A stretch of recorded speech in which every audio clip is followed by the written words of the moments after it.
Hey guys, welcome back to my channel. In today's video, I'm going to be touching on healthy self-care habits for relaxing and reducing anxiety. These are also some tips that are really great for if you just want to feel calm and take time out for yourself to just kind of reconnect. If you are experiencing anxiety or depression that is interfering with your life, of course, speak to a doctor. They're going to have the best possible advice for you. But I think everybody has days where they just don't feel motivated or they're feeling down.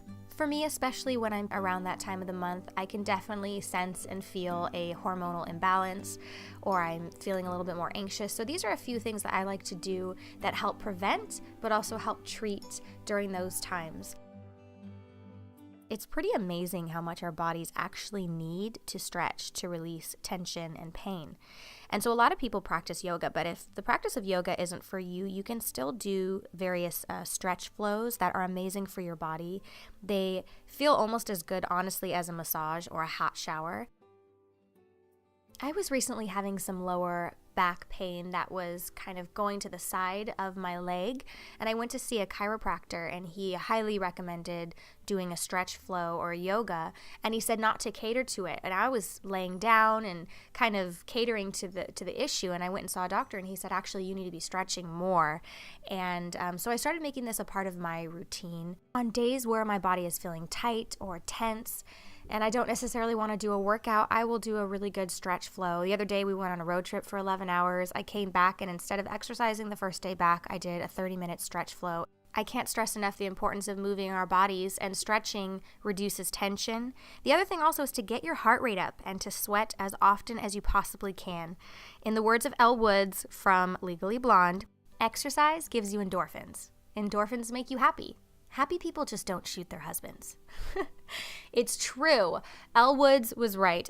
Exercise definitely does give you endorphins, and the truth is that it has been proven to be a stress reducer and to actually lift your mood, and this is one of the number one reasons I personally love to exercise. It is just an incredible mood booster, and I feel like I get it done in the morning. I have been doing these kind of like cardio burns, but also weightlifting and Pilates and a mixture of all these different things with these at-home workouts, work up a sweat first thing in the morning, and my mood is lifted for the rest of the day. If you haven't yet found an exercise routine that works for you, find it. It's so important.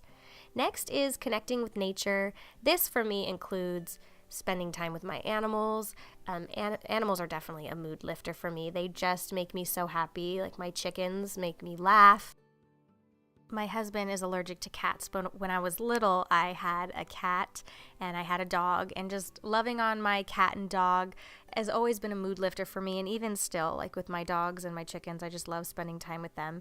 My family, my husband, and my boys, we all love spending time outside together and just being outside, turning off the tablets, the TVs, the phones, disconnecting from technology, disconnecting from drama. I also really enjoy sitting out in the sun. Now, depending on where you live, it might be too cold to do that right now. But if it's a warm day and you can sit out in the sun for a little bit, maybe for you it means it's a hike or going for a run, stepping barefoot in the grass if it's a warm enough day.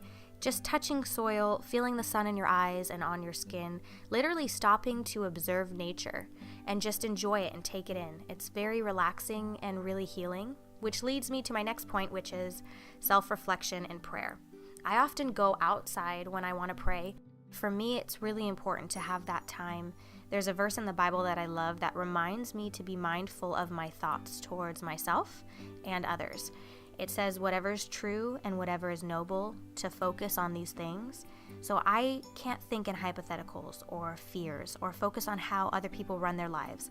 I only have control over my own mind and being conscious of how my own thoughts affect how I think about myself and others. It's in those moments of quiet self-reflection that I can truly change my own thoughts, and I can forgive myself, I can forgive others, and I can be honest with God and change for the better. The next tip I have is creating a nighttime routine. You know, sleeping lately, especially this last year, my second child is a little bit of a difficult sleeper, so it's been a struggle for me, and that really affects my mood, my sleep. So creating a nighttime routine is important. There's a few things that I like to do. Some I do every night, some I don't. Sitting down, relaxing, and reading a book, drinking hot tea is just very calming. I recently got this gravity blanket from Target. I had been hearing a bunch about it. It's basically a weighted blanket. Since I've been kind of struggling with sleep, I tried it. I love it. I also take a calm supplement, which is basically magnesium. Now, magnesium is kind of like a natural muscle relaxant. I take the one that also has calcium in it because then it is balancing. Magnesium can sometimes make you have to run to the bathroom, so the magnesium calcium is a good mix. I take a shot of that before I go to bed. It tells you on the back how much to use. I put some in hot water, it dissolves into a clear liquid, and it tastes like sour lemon. And then I like to have water by my bed. Of course, staying hydrated throughout the day is really important. And then setting the vibe, lighting some candles, and of course blowing them out before you go to sleep. And I love listening to the Calm app. It's really relaxing right before bed.